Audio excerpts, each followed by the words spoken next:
This is Daily Blast Live. We're talking about what you're talking about. You all ready for this? Mm-hmm. Dun, dun, dun, dun, dun. This is a sham. No. Y'all, just stop. Get real. I love that laugh, and she's here with us, Lindsay. I love that laugh. Welcome to DBL. Hi, Jeff's Hey, I'm here Jeff's too. also here. Hey, everybody. Just like I'm at home. Does it feel natural? Yeah, absolutely. We want it to feel natural. Hello, everyone. We're grateful you're here with us. It's been more than a week now since the war in Ukraine started, and one thing that's very different in this war, all the viral videos that show really what it's what it's like up close. It's very hard to kind of talk about this. Like this dash cam video that captures, see? A missile strike with clouds of black smoke. The driver turns his car around. Another video shows a Russian soldier carrying what looks to be a grenade or several through a crowd of Ukrainians. Some say he was threatening to kill them if they didn't surrender. Others say he did it to prevent being taken hostage. There's also this video of an emotional Russian soldier drinking tea and eating food offered by Ukrainians. He also cries while talking to his mom on a video chat. Meantime, a number of mega yachts, let's cry our tears into our dollar bills, owned by rich and powerful Russian oligarchs, have been seized by France and Germany. What do you think about this war being played out in like real time? Because in some ways it feels like a video game a bit, which we've talked about before on this. And in some ways it's like crowdsourcing the war, which in the, that helps you be right there. What do you think, Linz?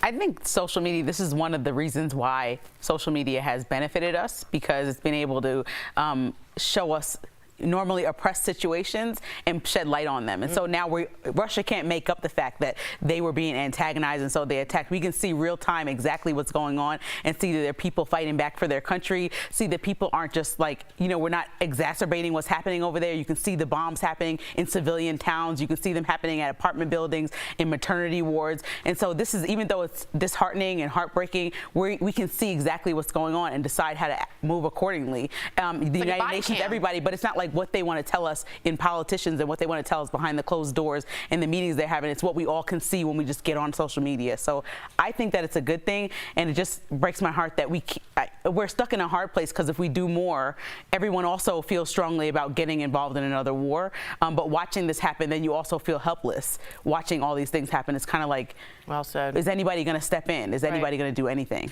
Yeah, and you have to open your eyes, and I think America will open their eyes to how the rest of the world runs very differently, right? Depending on what country you go to. And in the past, the wars were run by communist leaders, and they were told things and given propaganda that, hey, Americans are bad, just like North Korea. This is what people are, and this is why you have to fight them. When you have social media and you could see things around the world and your leaders telling you to go get these Ukrainian people, and then they show you their heart and we're going to help you despite the fact that you're here to kill us, the humanity of it all. When you're seeing that play out on your social media accounts, or it's very ironic and a very different war that we're fighting as opposed to the past when people were angry about something.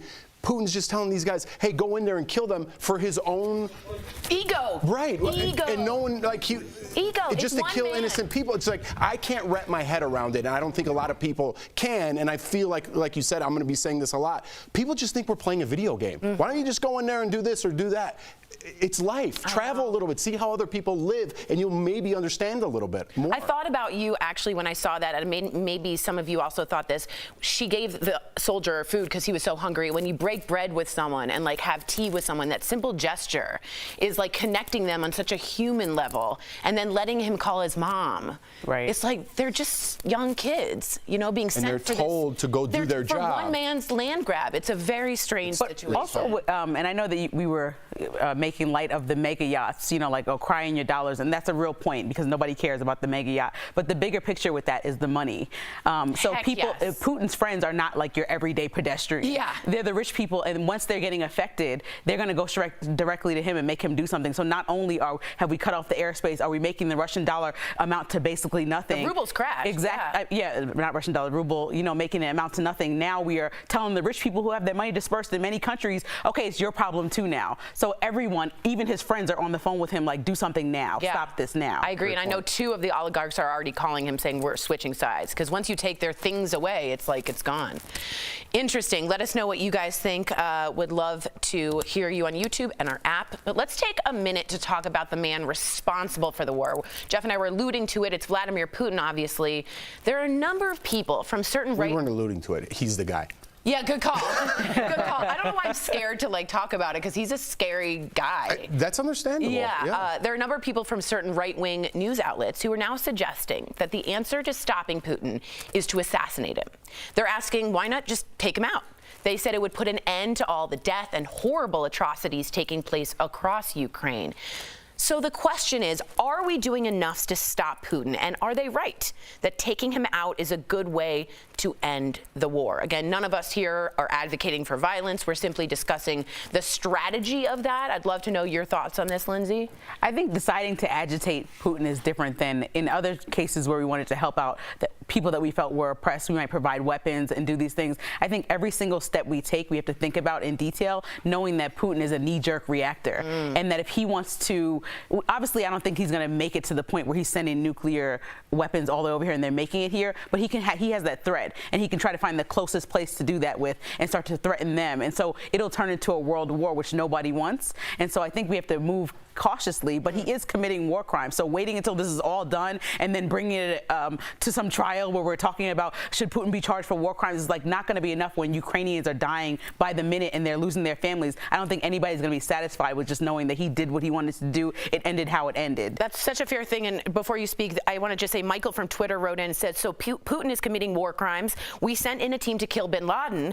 We killed Soleimani with a drone strike. Why not kill someone who is at least as evil? Again, different wars, different situations of context. But what do you think in response to that? I think it's something everybody thought. We started, I don't know, I don't like when things are political, right? We say the people from the right wing. I'm sure there's people from the left wing that also asking the same question. So I don't like to split things up like that. How about just people are asking, why don't we kill him? First of all, we're not war generals. We don't know why or the repercussions that might have. And I think that's the number one reason is the repercussions. Number two, say Biden did approve that. Now you got blood on your hands, right? You send a team of Navy SEALs, whoever it is, to go in there. They get captured by the Russians. They decapitate them on YouTube. The soldiers that we sent in, how's that going to play out for Biden? Not very good, right? So there are people in place, generals, military, that know what they're doing on this. I'm sure if it was an option, they would play it out. Us as the people to ask these questions, what these generals are doing, I'm sure there's a reason why or why not they do things. Do either of you think we should put boots on the ground, which I know is a common thing to say? It just means literally have soldiers in Ukraine. The vast majority of Americans don't want that. Do either of you think at this point we need to have some soldiers there? I mean, I think that it would be nice to help them, but it's also understanding that if we do that, that means war for Russia. Putin said specifically that. He said anything that you do to sanction me, but I think specifically putting a boot on the ground saying that you're joining this fight means you want to fight me as well. And so knowing that and knowing how he behaves, and how many nuclear that terrifies me. Power, And is it up to the U.S.? That's a question that I ask, and we could leave it on that. But is it up to the U.S. to get involved in every world issue and put our soldiers at risk and get boots on the ground? We just got to have a 20-year war in Afghanistan and Iraq, and now we're talking about going back into somewhere else that isn't our problem. But I don't know. That's why I'm confused. Philosophical global debate that's been going on for years and years. Do we act as the world's police or not? And it's a great question. It's a great question. A lot of people refer to me as Plato. You're not. Coming up on DBL, our interview with the amazing Harvey Fierstein. Hello, Cookies. He's opening up to DBL about his gender identity and what his message for kids are today. Plus, Florida's governor scolds a group of students. Have y'all seen this? For wearing masks. Was this bullying? Talk to us. Closed captioning provided by This March, connect with Al, Lindsay, Erica, Jeff, and Tori. Exciting! Real conversations are on DBL. Man, you guys want all the smoke with these hard questions. Yeah. DBL, all new every day.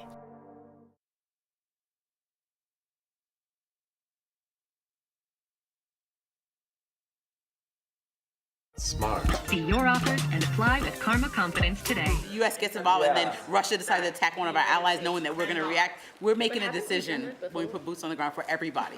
Which is why we can't just... We'd also expect all the NATO countries to also put boots on the ground. Right, and then now we're in a world war. I feel you, got you. So, I do want to bring this up. It's easy to say, let's go assassinate that guy, but if you do that, you're kind of pushing yourself into that world war. No, is that what we want 100%, and I think many Americans feel what you think is after Afghanistan, the last thing we want is another ground war. I completely agree with you. I just want to also say, Gerald Ford, thank you to our Emily, our fact checker, in 1976 made it an order for it's illegal for U.S. to carry out political assassinations unless we're at war with them. Yeah. So it's an important thing to note, although there have been assassinations. You have to give that to someone that you knew. That makes perfect sense, right? There's reasons in place why we do things and why we don't do things. Exactly, because then are we war criminals, right? But then everyone's a producer when it comes to TV shows. Everyone's a war general when it comes to Iraq. You know what I mean? It's like totally. And I have to be honest with you, and this is maybe in the D.C. area, but if federal intelligence has been seen as really bad lately after Afghanistan and the war in the weapons of mass destruction. They've been having a bad reputation lately, the intelligence service in D.C. So far in this war, they have outdone themselves with knowing what will happen before it happens and carefully and like with a scalpel have sent in specific troops to take care of things like some SEAL teams on the ground. So I'm really impressed with the intelligence service from this war as opposed to the last war, which I hate saying. You're talking about the last war, the SEAL team. They didn't send anybody in here. They have British troops and U.S. troops that are in special ops on the ground in Ukraine. In Ukraine?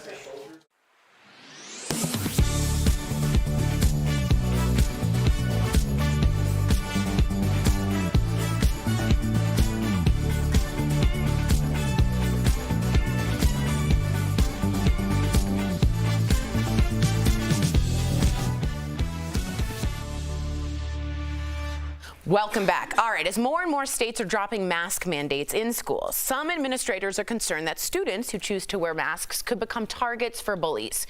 Given how politicized masks have become, some folks can't help but call out people who wear masks. So speaking of which, we want to check out this video that many of you probably have seen. This was Ron DeSantis. He's the Florida governor at the start of a press conference. Take a look.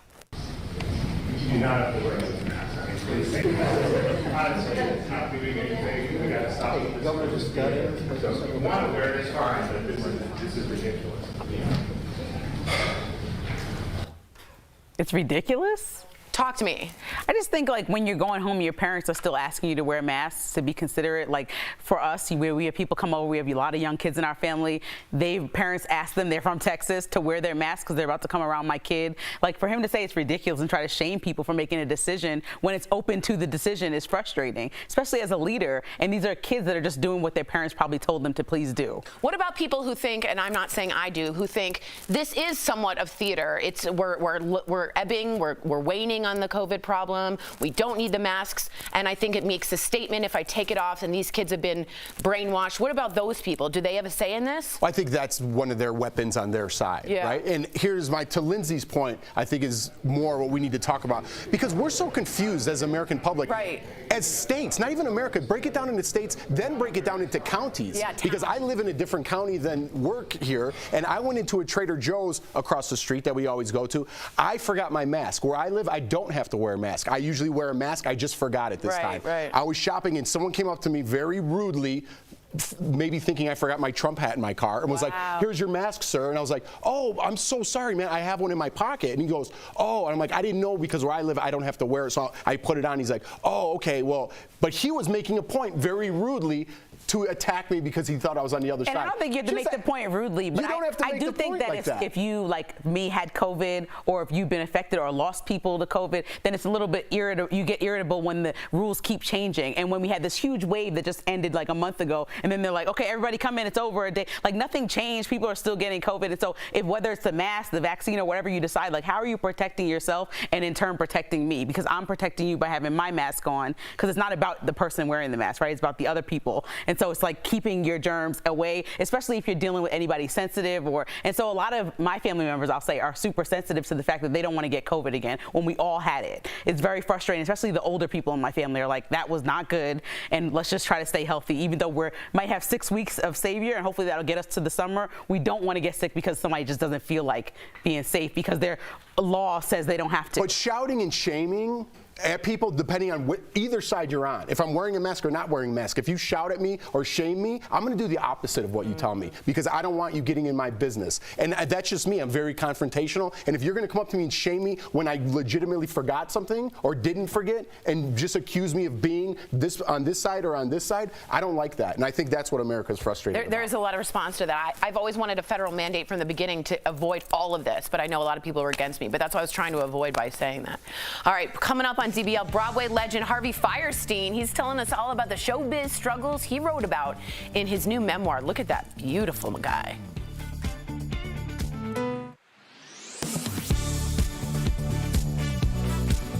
After the pandemic, many people had large medical expenses last year. So some are wondering, can you deduct medical expenses on your federal taxes? Let's verify. Our source is Mark Stieber, Chief Tax Information Officer at Jackson Hewitt Tax Service and the IRS. For most Americans, it's not something that you generally see. Stieber tells us most people won't deduct their medical expenses because you need to have large medical bills in order to make it worthwhile. According to the IRS, you can deduct only the amount of your total medical expenses that exceed 7.5% of your adjusted gross income. You can figure out that number by filling out this form known as a Schedule A Form 1040. So basically, you take your income with a couple of modifications, multiply that by 7.5%, and you can take as a tax deduction the amounts over that. The IRS says those deductible medical care expenses may include costs for diagnosis, cure, treatment, prevention of disease, and more. To qualify for the deduction, Stieber says it would have to be a large amount of money, usually for a catastrophic medical condition. However, some seniors may be eligible. It can also apply to people like seniors who may have low income because they may be retired and have higher medical costs. Here's the tricky part. You can only claim medical deductions if you itemize. And for most people, the standard deduction will result in a lower tax payment or a higher refund. You can calculate your return both ways and then see which gives you bigger bang for the buck. So we can verify that yes, you can deduct medical expenses, but only if the amount of your total medical expenses exceeds 7.5% of your adjusted gross income, and only if you choose to itemize. With your Verify, I'm Megan Bragg.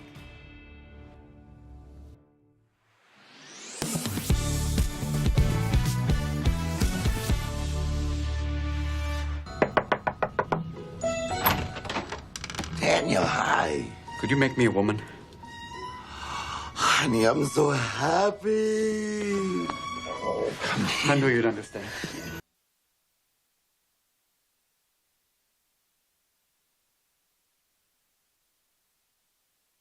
Plus, he weighed in on anti-trans law and how parents of trans youth could face charges of child abuse. Here's what Harvey had to say. So Harvey, you know, I really want to hear your opinion. We were just talking about the anti-trans laws. As someone who fought for gay rights during the AIDS epidemic, we would love to hear from you. Well, I got a lot to say, and I don't buy the book. But Gloria Steinem, who's one of my heroes, she wrote a book on self-esteem where she actually says children, even with the most wonderful parents in the world, don't have the language to actually express what they need, what they want. So children are struggling to say. So it is the parent's job to listen to a child, but even the best parents are going to leave those children with little holes in them of need. We're now talking about listening to children on a very difficult subject. This is not something we used to talk about. We never talked about sexuality, but we had the whole sexual revolution and all that. We got beyond the fact that homosexuality is normal, that we're all normal, that different kinds of sex are normal. We're beyond that. The kids have now decided it's time to talk about gender. Everyone's scared to gender. It was bad enough they want to talk about sex. Now we have to talk about gender. Who's in my bathroom? Who's using my bathroom? Right. Most people are frightened of change. So we need to put our arms around them and tell them it's going to be okay. There you go. It's going to be okay, girl. Yeah, and that's why your memoir is so important. And Exactly. in it, you actually talk about when you were growing up, you questioned your own gender. If you were a kid today, do you think that you'd identify with being transgender, or what would you say to other children? I got it. There's a line in Short Song Trilogy, the play that I wrote, and the line is, I got enough trouble with the what now, so that's starting in on the what ifs. I don't know. I'm almost 70 years old. I've been through it. And I don't know. I don't want to be a kid again or even wonder. What I want to do is listen to the young people, because the young people will guide us to where we need to go. Well, Harvey, we want to listen to you and read you. First of all, this book, the cover is amazing. Your portrait is amazing. When you first... What about the picture on the back? What about the picture on the back? Look at that dress. Beautiful. Okay. Let's talk about the duality here. But first, you wrote about when you first got into theater. Can you share a story from your book? My friend Philomena, and we're still friends now, we've been friends since kindergarten. She was assigned, we were doing Sleeping Beauty, and she was assigned the evil witch. And I was given the role of the king. Who wants to play the king? Wrap crown, you know, and a bedspread dragging behind you. Ugh. But she got to have green skin and red lips, and we went to the candy store and we got her those long black licorice fingernails. I wanted to be the evil witch. It made me. So when it came to Halloween, I painted myself all up in drag, looked at myself in the mirror and went, "This is dangerous." I knew this was dangerous. Hey, if you want to hear more stories, all you have to do is pick up his book. Yes. It's right here. Thank you so much for joining us, Harvey. DBL Nation, be sure to pick up your copy of his memoir, I Was Better Last Night. We'll be right back. Bye, Harvey. Thank you. Promotional consideration is brought to you by... Warning for astrology content creators on TikTok, Instagram, and Facebook has gone viral. These social media platforms are beginning to take the necessary steps in order to ban that type of content altogether. The TikToker in the video makes astrology content and has nearly 500,000 followers. In the video, the self-described true crime astrologer claims the platforms will ban astrology, horoscope, and tarot content through changes to a popular targeted advertising strategy. Similar claims were made on Twitter. So let's verify. Are Facebook, Instagram, and TikTok banning astrology and tarot content? Our sources are TikTok and Meta, the parent company of Facebook and Instagram, as well as a statement from an association of tarot professionals. Representatives for TikTok and Meta, the parent company of Facebook and Instagram, confirmed the platforms are not banning astrology and tarot content. Tarosophy Tarot Association is a professional group for tarot card readers. In a February 15th Facebook post, they called the alleged ban misinformation. So we can verify, no. Facebook, Instagram, and TikTok are not banning astrology and tarot content.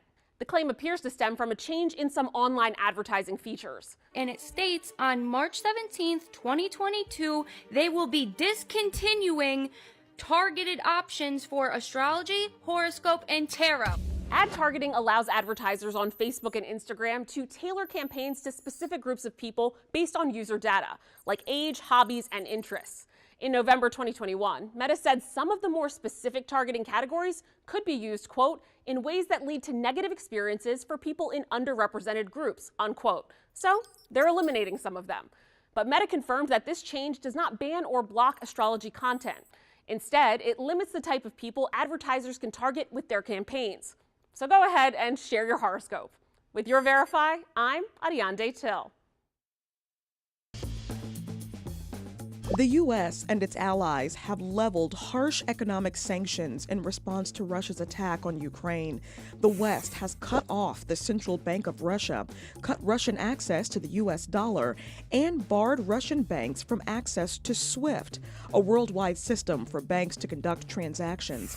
Western allies have also frozen Russia's access to $600 billion in foreign reserves, which was supposed to be its buffer to sanctions. And this is having a devastating effect on the Russian economy. The value of the Russian ruble plunged, Russian interest rates are soaring, and long lines formed at Russian ATMs as people there try to get as much cash out while they still can. And the pain won't end soon. Russia doesn't have a lot of options options or willing allies to help loosen the stranglehold on its economy. While China and Russia have developed close economic ties, some Chinese banks are already pushing back on processing certain transactions.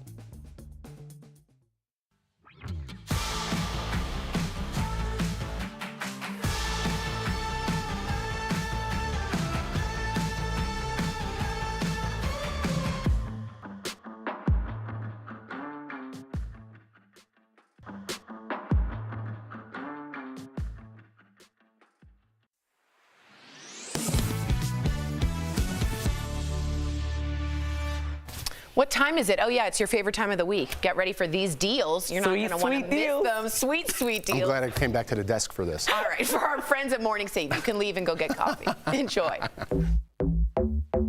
Steph, what do you have for us today? Hi, Tori, and hey, DBL Nation. I have got some wonderful products and even better deals just for you, and I cannot wait to share them. So, first up, we've got Vanity Planet Work It Digital Scale and Body Analyzer. Ooh. So, this goes way beyond the standard scale by measuring weight, body fat percentage, muscle mass, bone density, and water weight. So, normally, it's $145. We've got it for only $39, saving you guys 73%. Now, Tori, we've got Danielle Creation's 6-piece facial cleansing system. This deal includes 2 soft bristle brushes, 1 silicone brush, 1 buffing sponge, 1 automatic facial cleansing wand, and 1 travel case. Normally, this is as much as $40, but we've got it, Tori, for only $19. That's a saving of 53%. Now, Tori, we've got the Fat Freezer Platinum Slimming Belt. Gimme. So you can chill out, literally, with this non-invasive fat freezing device. So normally, these are $150, but we've got it for $79, saving up to 47%. And last but certainly not least, we've got Adrienne Vitadini Chain and Lock Detail Crossbody. Oh. So this deal includes 1 crossbody, and we've got it available in 4 colors: blush, ivory, black, and taupe. So normally, this bag is as much as $178, but this price is $29, saving everyone 84%. Head on over, everyone, to morningsave.com to snag these amazing deals at the lowest prices. You can even visit morningsave.com right on your smartphone. Thank you so much, Steph. Some very good products. I do want to say there's an executive order from 1976, Gerald Ford, president at the time, that made it illegal for U.S. to actually carry out political assassinations unless we're at war. So we don't want to then become the war criminals ourselves. So I think that's a good point you both were making about they know what they're doing up at top and we're not war generals. Absolutely. Yeah. It's a deep topic to get into for 5 seconds left on the show. Yes. But I have a lot of thoughts. Tell me everything. DBL's New Every Day. We'll see you same time, same place tomorrow. We're so grateful you joined us. Bye, guys. Appreciate it. Good.